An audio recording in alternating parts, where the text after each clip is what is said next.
L'Exode, chapitre 13.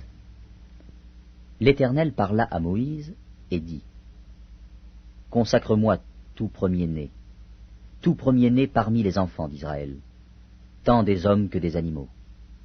Il m'appartient. Moïse dit au peuple : Souvenez-vous de ce jour où vous êtes sortis d'Égypte, de la maison de la servitude, car c'est par sa main puissante que l'Éternel vous en a fait sortir. On ne mangera point de pain levé. Vous sortez aujourd'hui dans le mois des épis.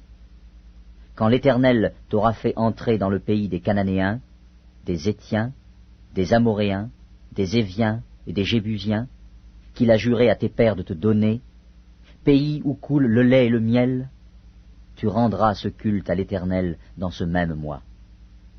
Pendant 7 jours, tu mangeras des pains sans levain, et le 7e jour, il y aura une fête en l'honneur de l'Éternel.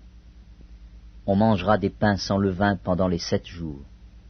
On ne verra point chez toi de pain levé, et l'on ne verra point chez toi de levain, dans toute l'étendue de ton pays. Tu diras alors à ton fils : c'est en mémoire de ce que l'Éternel a fait pour moi, lorsque je suis sorti d'Égypte. Ce sera pour toi comme un signe sur ta main, et comme un souvenir entre tes yeux, afin que la loi de l'Éternel soit dans ta bouche. Car c'est par sa main puissante que l'Éternel t'a fait sortir d'Égypte. Tu observeras cette ordonnance au temps fixé, d'année en année.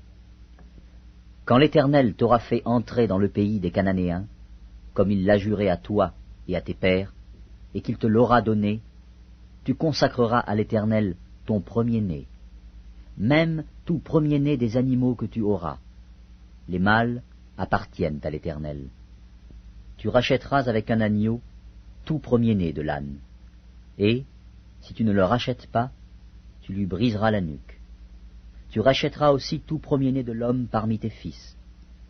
Et lorsque ton fils te demandera un jour : que signifie cela ?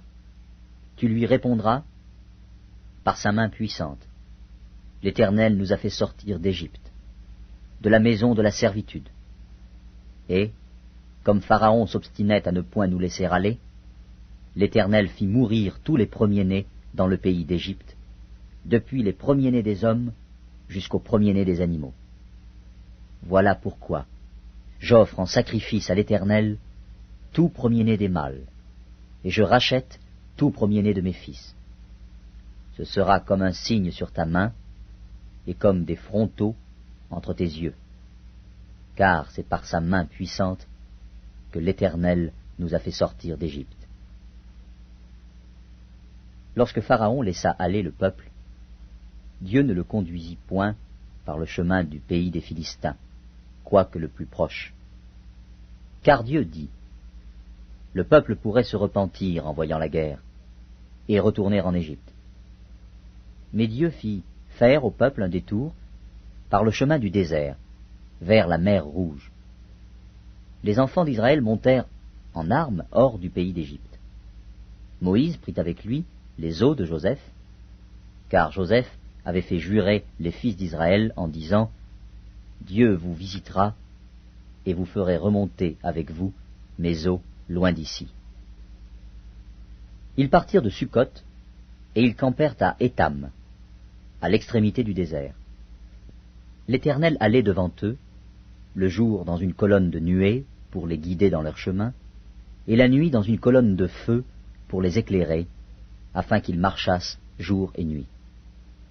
La colonne de nuée ne se retirait point de devant le peuple pendant le jour, ni la colonne de feu pendant la nuit.